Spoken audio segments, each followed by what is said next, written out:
to get onto this Graves and set up Langx for success. There's going to be a lot of angles that LGD There is can so play many from. I think this is an exciting comp to round out the night, to finish off the series between LGD and eStar. We got them at the heart of it with a Game 3 that's going to define where we place these teams. eStar LGD, who finds their first series win here in the LPL. Week 2, Day 1 comes to a close with this as we look up in the night sky. You can't do that on your client, can you? No.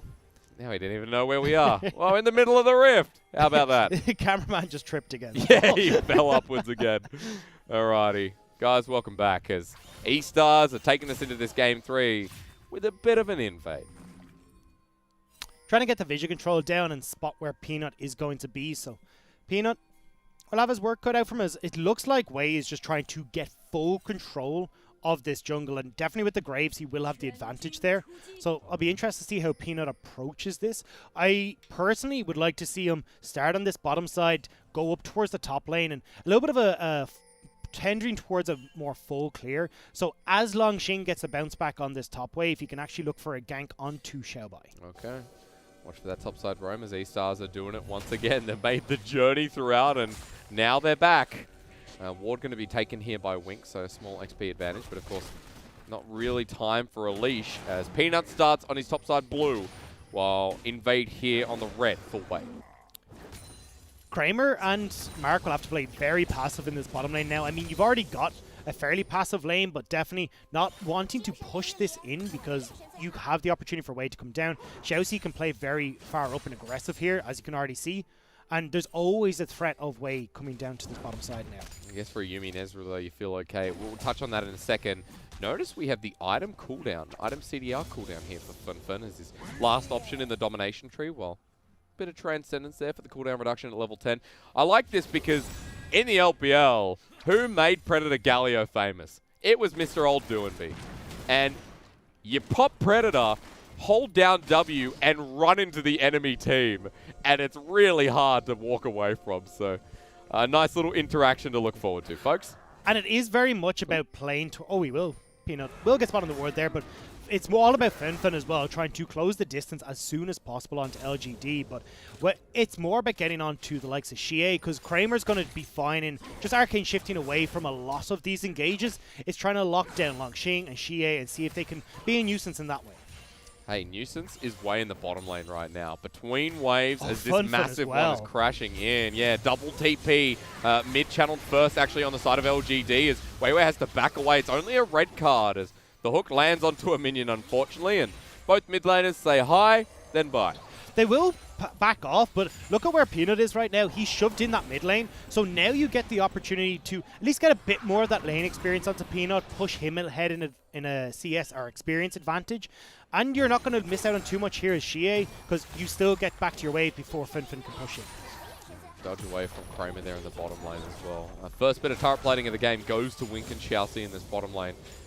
And Kramer right now just surviving. It's going to be a bit of pressure added, but still so hard to kill this bottom lane with Mark attached to the Ezreal. But again, it's LGD surviving this early game pressure, Yeah. which is the key thing against eStar. We saw it in spring. We saw it in that last game as well. Kramer will get eaten by a hook. Yeah, he has the flavor. The Arcane Shift comes out first. Good trade back here from the Ezreals. Mark's like, I need a bit of mana. Who can I hit? Hang on. He just needs to auto a champion. So I'm looking back towards this top side of the map. LGD, Langx has managed to get a cheater recall off here where he's going to get back in towards the lane without having to use the teleport. You also get Peanut now because of the pressure Langx had created to get this Scuttle Crab on the top side, which oftentimes can be kind of difficult in this matchup. So now he's in a really good spot where he soaked some of that minion experience in the mid lane and on that top side. So Peanut is actually off to a little bit of an experience advantage when it comes towards Wei, which usually doesn't happen in this matchup. Good to see what his first purchase will be. Should be the Skirmisher Smite coming out. No, in fact, goes for the Ruby Health Crystal instead. And picks up the Hunter's Talisman alongside the Machete. So, no upgraded item just yet. Well, we keep going bot because Xiaobai keeps throwing out hooks left, right, and center. This guy is ambitious when it comes to throwing a Q. And Fenfen is on his way. Predator enabled, but Peanut's here as well. They're just going to be running in. Fenfen doesn't care. They flash instead onto Peanut, who has to flash himself. That's worth for Xiaobai. Yeah, they clear out the wave. eStar can't do anything, and xiye's pushed in mid again. So, oh, Xiaobai actually taken real low. Actually, the chance of him dying here is a potential. Dark Passage going to be put down for the shield. Wink jumps on in as well. Peanut's still here. Undertow connects, and as the poke follows through, eStar now definitely have to lead. And LGD now have complete control of this top side. Xiye has got the level advantage, the CS advantage. Yep. You've got Langx as well, who's dictating the pace of this top lane. So I wouldn't be surprised now to see Peanut turn his attention towards this top side and try and set up Langx, or vice versa, Langx move towards this mid and try and help out Xiye. I mean, at the very least, you wanted to see him move, right? Well, yeah. Here he is. He's adding pressure, and missing top side means Fenfen can't really follow up with a trade, nor does he want to. And you can see how Langx is playing this matchup very differently from what we saw in game number 1. It's about shoving in that wave over and over and then moving around in this topside river, either getting control with vision or putting pressure on towards this mid. And it becomes very difficult for eStars to try and deal with this. But again, Xiaobai about to hit that level 6 point. That's when kill pressure will come on for Xiaobai, just off of the raw damage that this Wukong has, thanks to the 2% tick from the ultimate. Also notice that what Langx did as well is secured vision around red side. Dagda, I'm about to sneeze, so you're going to have to cover me in a second. Gotcha. But your nose or cast? Yeah. Well, we're about to find out. We saw Wei spotted out on the ward topside. In fact, now walking through multiple layers of vision. So LGD, really good tracking of Wei here. Turns out my sneeze has disappeared, so I'm okay for now. But especially when you have the likes of xiye and Langx, who you said wants to roam, plus has the TP. LGD know where Wei is all the time, equals they can go to any lane they want. They do realize, though, that Wei is going to be on this bottom side, so going to be fighting once again towards this dragon, or at least trying to keep Wei off of this dragon. They'd use the eStar would like to use the pressure Wink and Xiaobai they have right now to get that objective, but again, we already talked about, look, xiye's got that push, at least in the mid, he's controlling that pace well, and can reposition super well with the ulti. Now he starts doing some tracking of their own. Red's going to be secured here by Peanut. Same level as the Hero's Entrance going to be coming through, and Peanut is just dead here. First blood over to eStar. And Wei is doing a very good job, even if he's not able to get the dragon straight off the bat, getting into the enemy jungle with Xiaobai, and now they get the kill. They will get this dragon for themselves, and Wei doing good job to understand how to punish this match. You know what the vision toggle is about? It's because the ward's right on the edge. And Peanut's control ward, I don't believe, spotted out the control ward of eStar. And I think that's why he thought he was safe. He didn't think he had vision, but here we go. Very interesting. Cleanse is going to be coming through here from Kramer, though. We're going to engage with the Fate's Call being used as well. It's onto the Yuumi, who's blocked some of the damage. This is pretty smart from LGD, because now xiye's in as well. Gets the cold card onto Wink with a teleport right in the middle of them. 4 versus 5. Now enabled to TP a little bit later. The Hecarim has Onslaught of Shadows. Hasn't used it just yet. Comes in to spin, but trades his life. As Xiaobai into the backline here with Cyclone, but he's gotten dangerously low while xiye is throwing out cards left, right, and center. This guy is at a casino. xiye walking forward, has the gold card. He's taken up a bit too much. All right, he's going to survive, but it's a 2 for 2, or 2 for 1 rather, in favor of LGD. Langx not getting to use the Onslaught of Shadows, though, was a big mistake there. He needed to just launch in towards the squad, cause that fear, give a bit more CC, and allow Kramer and Mark to go nuts. Fortunately, though, that ultimate wasn't enough to just take down the very low health bars on eStar. So 2 for 2. Still, well, LGD turned it around. Yeah, remember, the earlier kill went up in the jungle, so this is how it started. Yeah, you can see here, okay, Kramer getting caught, but a good play from xiye, getting down right on top of Wink to set this up. Peanut's here, wards in the bush for the TP to come in from Langx, but he needed to just lead. Oh, he actually got hooked straight off. Wow. I thought Peanut might have tanked that hook, and then he could have led with it, but great hook from Xiaobai to just shut down that play. No ult coming through from top laner there. And look at the health bars on eStar. If you get onto anyone with that Onslaught of Shadows, you're going to end up killing them. But well, speaking of the devil, he has it right now on top of Wei. Will he use it? Well, he's going to charge him back, and he kind of misses the ulti, but still gets the fear off as Wei just gets poked down here. It is at the cost of the Herald as he picks up before he dies. LGD have moved everyone up as well as eStar, though, so it's not like we're going to have a trade across anywhere on the map. So we'll have to see how much pressure eStars can get out of this Rift Herald to even up for that kill. I'm going to take you a step back because I want to talk about the last trade where xiye picked up the double kill and Rod of Ages very early into this game. That's an 8-minute Rod of Ages. He's huge. It's a big thing for xiye as well, because this Twisted Fate, you really need to start getting rolling. Yeah. Your CC, you're not so much damage, so if you start to fall behind, you really start to fall behind. But now having that Twisted Fate off to a 2-0 start means you can have way more impact off of these roams, and that's what I want to see xiye start to do. He's kind of been a little bit of a step behind Fenfen, but potentially now with that Rod of Ages complete, and also having used, I believe, a lot of those minion dematerializers, I think he started with as well, to start clearing out those waves. He should be able to answer for Fenfen's push and get those plays started nice and early. I mean, xiye is 20 plus CS ahead at this point as well. And the damage he's now acquired is clearing out these waves pretty damn quick. And for anyone who hasn't kept up with LPL, we did see the buffs towards Twisted Fate really push him over the edge. So now that blue card is doing 0.9% of your ratio when it comes to your AP. So it's really starting to hurt a lot more. Even the red card got buffed to 0.6%, making it a lot easier to clear your waves. So with these kills that have gone over, that early Rod of Ages, you're really in a good spot as xiye. Yeah, blue card now, just that 0.9 is massive. eStar's moving through the mid lane. Wave pushing up here, but what are you going to do? xiye says thank you for the CS. He's got a bounty on his head. He's got 100 CS at 11 minutes into the game. eStar's, their option right now is moving towards the bottom side, looking to get some more turret plating with 3 people and that Herald in hand. eStar, the pings are going, or rather LGD, the pings are actually going towards the top side where Olaf and Yuumi have now paired up, looking to trade this turret. Longshin's seen this before though. There's that experience, that sixth sense coming into play. Backs away from the bottom lane turret because there's a play happening towards the top side. Rift Herald though will mean that the tempo advantage is in favor of eStar, which means they might be able to actually get at least someone up towards this top side to make sure that the top lane turret doesn't fall in response. Instead, they just want to double down and go towards inner bot, but this is going to be Destiny placed by xiye in the bottom side to get here. Remember, he has so much wave clear at this point as well, so eStar, it's going to take a lot to get this turret, but with 3 members, that'll about do it. Yeah, you can't try and go in overly aggressive because you've got the demolish there from Fenfen. They can turn, kill the tower, and then get the double kill afterwards. So 2 towers, and you're still trying to push in this top lane. I mean, think about it. You've got you haven't even got the Sheen complete onto Kramer, so this is a very slow tower. But they will be doubling down with the teleport, and that's xiye with a gold card available. Xiaobai is going to ult on the spot, delete it immediately, and Peanut survives. So LGD now with 4 people topside, they get the kill. But again, eStars still have that tempo swing working now on mid.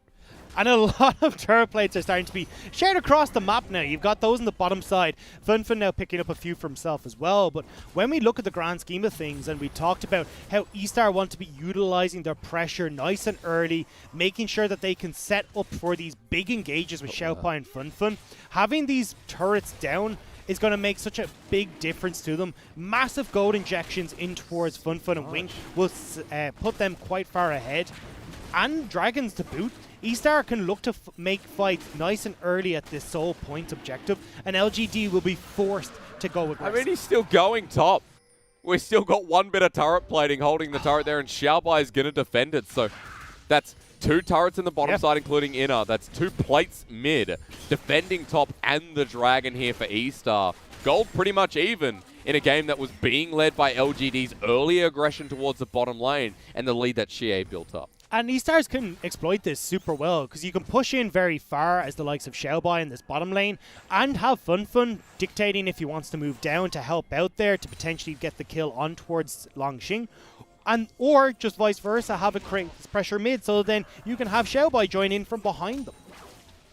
Looking towards the setup for the next objective. Right now, Baron up in 6 minutes, so we've got another Herald on the way eventually. Dragon's not going to be up for a while. The Death Sentence does land here with Box over the side. Ragnarok to get out. A little bit low, but has the Yuumi on top of him. So Mark keeping him healthy. And that's the ultimate down from Xiaobai. eStar still looking for that pick. We do see xiye right now, though, really getting towards the point where he's going to be super useful. Zhonya's Hourglass is well underway. He's got the Seeker's Arm Guard. He's going to start putting pressure on these side lanes now. Unfortunately, though, hasn't gone for the Demolish build, going instead away from that, which means that he won't have as quick of a terror taking these side lanes, but can still be pretty useful when it comes to just opening up the pressure on eStar. All right, Dagda. It's 14 minutes in the game. We're moving into the official quote-unquote mid-game. All right. I still don't agree with it. Early game, mid game these days in the LPL feel It's like a little bit thing. shaky. Yeah, does feel like one thing. Does eStar need to force and keep the ball rolling? I feel like they definitely do, but they're doing a great job of doing that right now, because either way, you might as well try and make these plays in the mid lane, get these towers down as soon as possible, or at least create pressure so you can move towards this Rift Herald. You know, I'm asking because I keep seeing Xiaoci and Xiaobai on the edge of a fight, looking for their way in. There's going to be a true shot barrage. It does a lot of damage on Xiaoci. That's because Rift Herald has just spawned, but LGD not in position. They let this one go, give it over to eStar. They do have Langx on the bottom side. They can just play towards this Hecarim instead and try to just trade aggressively, but with how low... Ooh. Maybe they want the fight afterwards, and they might have found a great Fate's Call, though, from Wink. Saves the life of his support, and Xiaobai's out as well. Wink, you genius. It does buy enough time for LGD here as well, because my biggest concern with that play was eStar just walk mid, throw down the Rift Herald, get the mid lane turret. Now you've bought enough time, though, where eStars have to back. You've given the answer to Langx on this bottom side, and potentially now making a play on mid as well. Xiaobai looking to defend it, but he gets poked down once again, and this turret just needs to absorb some damage, but with Fenfen there clearing the wave, that's it, the play tonight. With this tower going down, Langx should complete his Triforce too, which is going to be such a big boon for this team. And that's where we can potentially see, if LGD can get a really strong engage, that they could fight. But realistically, eStars are so strong right now, LGD will still be trying to keep eStar at arm's length. I'd like to pause and note that we have a serrated Dirk on Wing. See what that becomes. We'll hold because Rift Herald's going to be pushed here in the mid lane with 280 carries. And that turret is gone. There's no way that that was going to survive, especially after the work Fenfen had already done at the early stages of this game. Now we've got eStars moving towards this top lane, but will be spotted by LGD, but there's very little they can do about it. Last chapter is still available, last chapter I should say, and with Peanut following up like this and a good dodge away with Ragnarok used a little bit strangely. Mr. Peanut, what was that? Well, last chapter finally coming through, and now for the lockdown. Peanut follows it up with a two-man shield of Duran from Fenfen. His onslaught of shadows lines them up, and LGD now have the advantage, but with the spin from Xiaobai in the backline, the turnaround could be massive from eStar. Another shield of Duran from Fenfen, and this fight, not as easy as they thought. Kramer and xiye the only ones left alive, but Xiaobai lost his whole team. Gold card, lined with a wild one, and over the wall, Kramer won't be able to get the arcane shift, but LGD still win out the fight, if only just. It would take a really good engage from LGD to win a fight, and that's exactly what they managed to find there. Getting on towards Wink, forcing the stopwatch early, which means when that lantern comes in, there's a whole spew of horsemen riding on top of eStars. Fantastic play from LGD. And let's watch when we get that replay, baby. Langxing's going to show us what it's all about. And this looks super funky to begin with, but managing to just about get that final chapter on towards Wink shuts him down. Straight onto three members. That Triforce proc coming in as well for Langx tears apart everyone. And way that short range really doesn't work in these fights because you have to try and dodge away from xiye from a lot more. But here we go again. Live. Yeah, another fight over the wall. Fenfen getting caught out. The person that carried the last fight for eStars is getting poked on down while in the front. It's Ragnarok Olaf once again, and eStars are getting sandwiched here. xiye for the poke down, still chasing over Fenfen, but now he might be caught on out. eStars turn on him, but Golden just in the nick of time with the resort of LGD following up. This coordination we haven't seen in a while as the pony has a cat on him now. And Langx forces them away. LGD take it again. And eStars run for the hills under the might of LGD. And you can see as soon as these double Sheen items are coming online, LGD want to fight. They want to scrap. Not able to get the dragon though, which means eStars will find themselves on that soul point. Still, LGD are looking to fight them every opportunity, and eStar just haven't found that really strong engage that they were hoping. Because every time we get to this fight, the Ezreal starts picking up more kills on the side of Kramer. xiye as well. We came out of the replay into this. But it's also eStar here, all over the place. Fenfen is trying to keep people out of the fight, and look how spread out LGD are. Who are you trying to get this big engage on? Because you get onto xiye, well, he's completely separated from Peanut. He's completely separated from Kramer. You can't get multiple people grouped up, and it's LGD playing so well around that wombo from eStars. Bounties on the 3 core carries. Magi, Soulstealer picked up on xiye. eStar down in gold, but still picked up this top lane turret. So there is some kind of reprieve. But we're 20 minutes into the game where LGD are still looking for these fights. They've got a xiye who almost has his ult back up again and available around a Baron buff, a Cloud in 3 minutes. A lot of opportunities for LGD to keep this snowball going. And you can have xiye wander towards bot lane right now. You have the teleport available for the Twisted Fate. You've got Destiny, as you just pointed out in early up. Look at the follow-up. Oh, the poke. Well, I'll tell you one thing. A Yuumi on a TF who will get Lichbane as well for the extra movement speed. That's rough. And we said, look, eStars, if they start to fall behind, they are really going to struggle. And that's now what we're seeing in this game. LGD have found a couple of good fights, and eStar haven't got the damage that they were hoping to in this game. And you were talking about the dagger going for Wink. It looks like potentially going towards the Sanguine Blade, but maybe. Could be sitting on it. I have seen recently a lot of pros in solo queue have been sitting on the other one is just to try and double down on that early to mid-game fight, but that means now they've gone past that window, and LGD are really starting to come into their own. Speaking of controlling mid right now, looking between the gaps in vision towards the top side, there's an inner turret waiting. Xiaobai checking with vision with his Dark Lantern, considering how dangerous it is. Like Fenfen here, if he gets caught on out, that could be the base broken, the Baron. So much available here for LGD. They're pulling in eStars to their territories. Brenner gets pulled on back. He does have the Ragnarok available. Hasn't used it yet as the onslaught of shadows again. Lines them up, and Langx is rampaging around like a goldfish out of water. He'll get burnt out a little bit as eStar finally start getting something in this fight. The Galio ult, though, retreats. eStars now have 4 members. The death sentence needed to land. And LGD, they lose their top laner, but they don't lose their position. And they're just rotating up towards this top side as well, so there's very little here that eStar can do. LGD will back away after this, though. But still, eStar finding a bit of a fight in them, and mostly off of Kramer not being able to really get into this fight. He was stuck over the wall, couldn't follow up on that big engage from Langx, but still, LGD looking strong in this game. Let's just say one thing. Fenfen has been the core at the side of eStar. Fenfen's taunts, Fenfen's engages. If this Galio goes down, I think eStar go down in this series.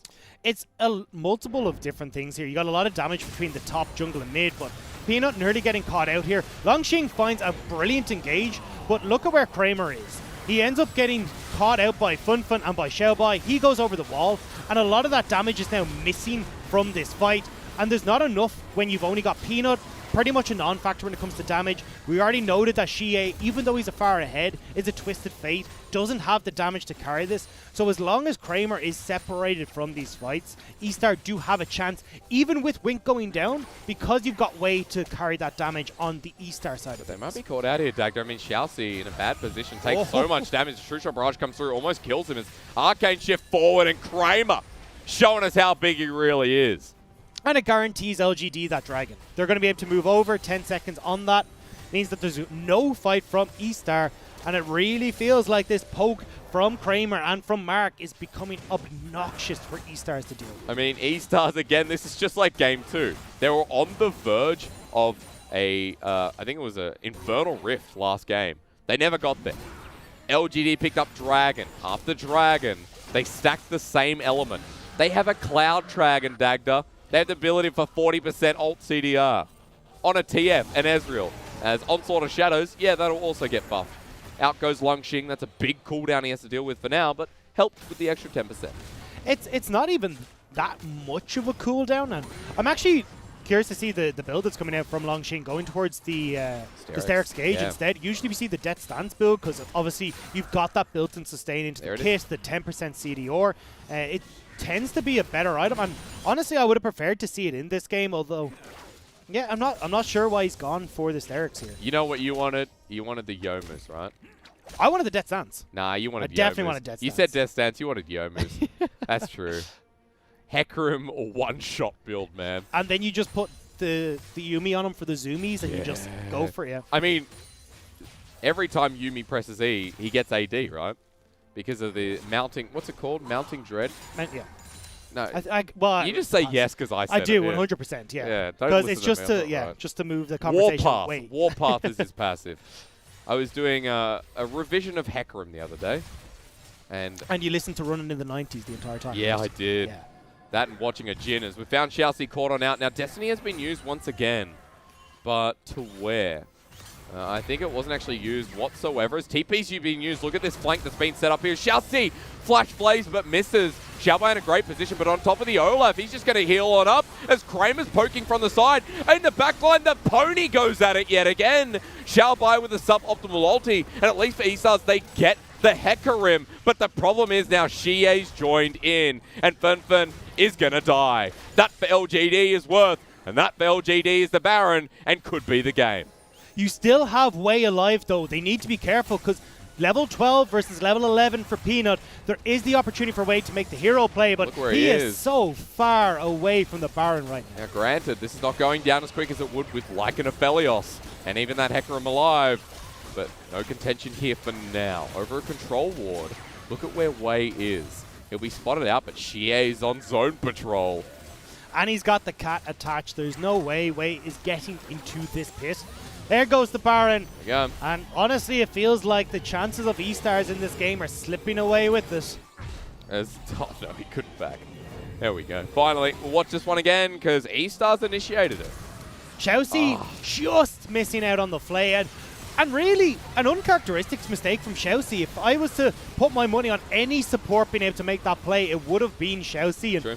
not quite able to make it. Langx does a great job again of disrupting this back line. Gets rid of Wink before he's able to even throw an auto attack.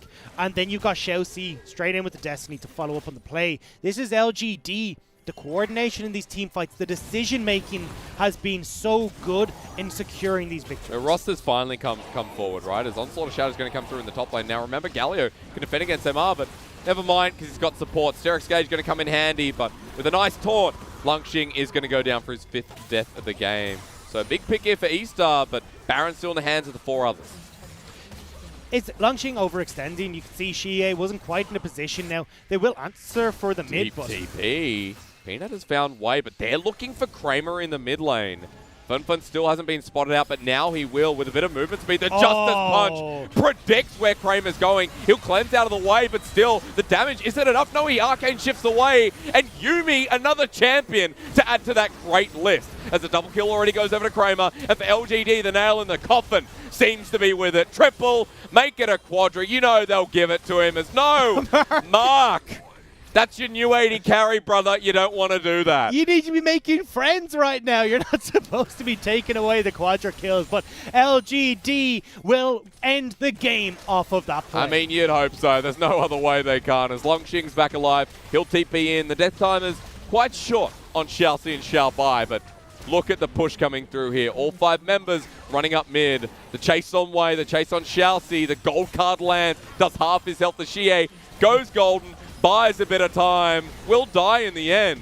So for LGD, 4 members pushing against the turret, maybe it won't end here, never mind. Peanut gets low as well backing away from the Nexus. The game somehow goes on. Oh no, xiye. You just dear Lord. And I love the way Mark just abandoned ship. It was like, look, you're on your own with this one, buddy. You've gone too deep. But okay, well, it'll hold on for the moment. Actually, this is pretty big because eStar now can move over and get this Cloud Soul as well. I mean, you do have the TP, but they can just clear this out before you get an opportunity. Imagine if you lost the game off of that. That would be very embarrassing. At the very least, Kramer's going to try and poke them down. And Kramer has so much damage at this point, so we'll see. 4 versus 5 could be in the cards. The Xiaobai lands. Oh, he actually takes it away. Kramer will get the Cloud Soul. He'll go down, but might be worthless. Onslaught of Shadows is on the back of Wei, who's ignited. Peanut slams him down with the Viking honor. Look at the Nexus. As into the backline, xiye says, no, I must right my wrongs. From 0 to hero, back down to 0 to finish on the hero mark here. xiye's going to end the game and the series in fun fashion. Okay, well, that was exactly the way I wanted this game to end.